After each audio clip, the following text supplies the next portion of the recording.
S obzirom da mnogi nemaju adekvatne uslove za skladištenje krompira tokom zime, pa su zalihe od prošle godine već pri kraju, pravo je vrijeme da se krene sa uzgojem ranog krompira. Proizvodnja ranog, to jest mladog krompira, ima višestruki značaj, pogotovo je važno u plodoredu. Ranom proizvodnjom krompira se mogu ostvariti 2 žetve godišnje. Intenzivno je korištenje zemljišta i sistema za navodnjavanje. Kako bi izbjegli različite nepogode poput hladnoće i mraza, mi smo se odlučili za uzgoj krompira u vrećama. Drugi razlog je što smo prošle godine isprobali ovakav način uzgoja i oduševio nas je. Prošle godine smo koristili obične vreće u kojima se inače skladišti krompir, dok ove godine smo odlučili isprobati vreće za uzgoj koje su nam poslali naši prijatelji iz kompanije Home Garden. Za ovakav način uzgoja možete koristiti bilo što vam je dostupno, vreće, vazne, posude, kante i sl. Ali opet, ove namjenske vreće imaju posebnu funkciju. Vreće su inače izrađene od visoko kvalitetnog filca i pružaju izvrsnu prozračnost i održavanje temperature. Plastične ili metalne posude ne omogućavaju pravilnu cirkulaciju zraka. Ljeti se supstrat u njima brzo zagrijava, dok tkanina za sadnju omogućava stalnu cirkulaciju zraka, što je naravno puno bolje za biljku. Kada poberete plodove, vreće jednostavno istresete, očistite, složite i pospremite. One su izrađene od ekološki održivog materijala i mogu se koristiti više puta. Prvi korak je da pristupimo pripremi i rezanju sjemena. Krompir se obavezno reže tako da se pazi da na obje polovice imamo barem jednu klicu. Klice ne bi smjele biti duge i izdužene, nego kratke i deblje. Njihova dužina je od 3 do 5 mm. Nakon rezanja rane na krompiru umačemo u pepeo nastao sagorijevanjem drveta. O tome smo govorili u posebnom video savjetu. Krompiru pepeo služi kao zaštita od štetnika i bolesti, ali i kao hranjivo. S obzirom da za uzgoj krompira ipak trebamo malo veću količinu zemlje, koristiti ćemo dio vrtne zemlje u koju ćemo radi strukture dodati malo kupovnog supstrata. Prvo smo na dno stavili običnu zemlju, oko 10 cm. Nakon toga ide sloj pregorjelog stajnjaka, komposta ili glistinca, koji ponovno prekrijemo zemljom. Ukoliko vam ništa od toga nije dostupno, na tržištu imate dostupna razna peletirana organska hranjiva. Mi smo koristili kvalitetno i hranjivima bogato organsko hranjivo, koje će krompiru odlično odgovarati. Na to smo dodali još jedan sloj vrtne zemlje. Rahlost u tom donjem sloju postižemo sa hranjivima i humusom.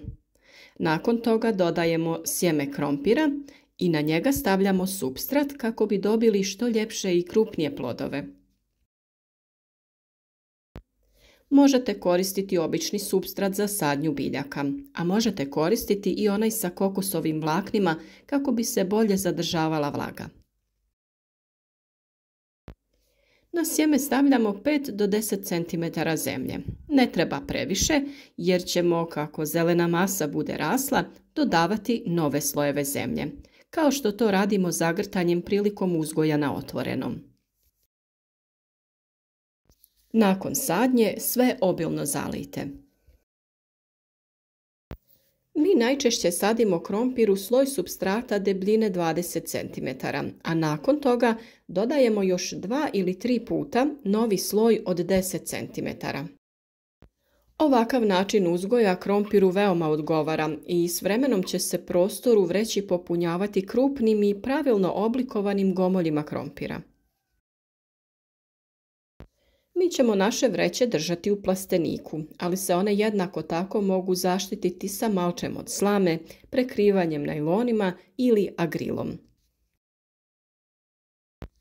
Na ovaj način se može uzgajati i kasni krompir te razno drugo povrće. Nama se posebno svidjelo uzgajati mrkvu i korijenasto povrće. U ovoj rahloj zemlji plodovi su bili krupni, lijepo oblikovani i zdravi. Rani krompir je umjerenih zahtjeva prema temperaturi. Nadzemna vegetativna masa može podnijeti snižene temperature od -1 do -1,5 u kratkom vremenskom periodu. Kasni proljetni mrazevi -2 i niže temperature u dužem periodu mogu uništiti tek iznikle mlade biljke, što predstavlja prepreku u proizvodnji mladog krompira. Stablo i listovi se mogu ponovo pojaviti iz još neproraslih ili sekundarnih okaca, ako su sađene dovoljno krupne krtole. Međutim, u tom slučaju mladi krompir pristiže za berbu za 7 do 10 dana kasnije. Klijanje krtola počinje već na temperaturi od 3 do 5 stepeni Celzijusa, mada pravog porasta praktično još uvijek nema.